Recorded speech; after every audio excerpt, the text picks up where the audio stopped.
ఎల్బీనగర్ కాంగ్రెస్ లో అంతర్గత విభేదాలు మరోసారి భగ్గుమన్నాయి. వనస్థలిపురంలో నిర్వహించిన మీడియా సమావేశంలో కాంగ్రెస్ నాయకురాలు కొత్త విద్యారెడ్డి మాట్లాడుతూ తాను పార్టీ కోసం శ్రమిస్తున్న సీనియర్ నాయకుల సమస్యలనే ప్రస్తావించానని తెలిపారు.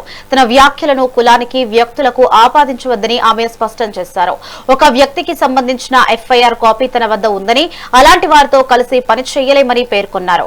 సదరు వ్యక్తిని బాధ్యతల నుంచి తప్పించి మరొకరిని నియమించాలని డిమాండ్ చేశారు. ఈ వ్యవహారం వెనుక కొందరు రాజకీయ నాయకుల ప్రమేయం ఉందని ఆమె ఆరోపించారు.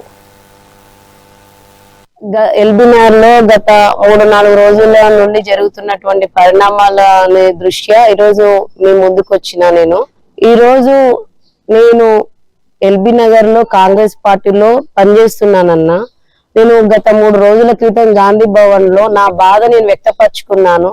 ఆ వ్యక్తపరుచుకున్న విషయంలో ఎక్కడ కూడా నేను ఏ కులాన్ని గాని ఎవరిని గాని నేను విమర్శించింది లేదు, మాట్లాడింది లేదు, పేరు కూడా తీసింది లేదు.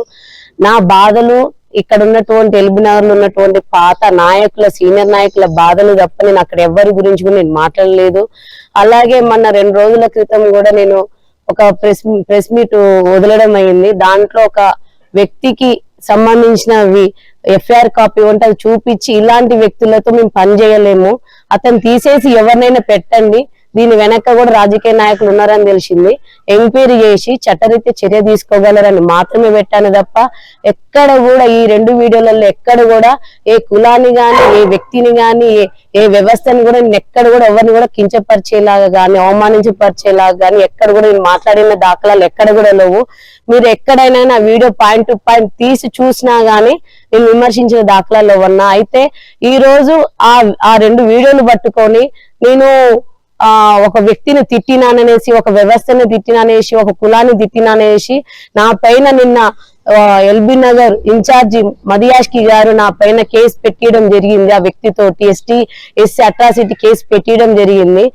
అంటే ఈ రోజు వచ్చి నాకు అన్యాయం జరుగుతుంది, లేదు పార్టీకి అన్యాయం జరుగుతుంది, పార్టీని బాగుపరుచుకుందని అని చెప్పి నేను మదియాష్కి గారికి కూడా తెలుసో లేదనే విధానంలో నేను చెప్పడం జరిగిందన్న. కానీ అంటే క్వశ్చన్ చేస్తే నా పైన ఇట్లాంటి అరాచకాలు చేయడం, అట్రాసిటీ కేసు వేయడం, ఒక మహిళ మీద అట్రాసిటీ కేసు వేయడం అనేది చాలా ఘోరమైన విషయం అన్న. ఎందుకంటే 119 అసెంబ్లీలో ఎక్కడ కూడా ఇలాంటి రాజకీయాలు జరగట్లేదు. ఎస్టీ ఎస్సీ రాజకీయాలు అంటే అట్రాసిటీ కేసులు వేసి రాజకీయాలు ఎక్కడ కూడా చూడలే. ఎల్బీనగర్ లో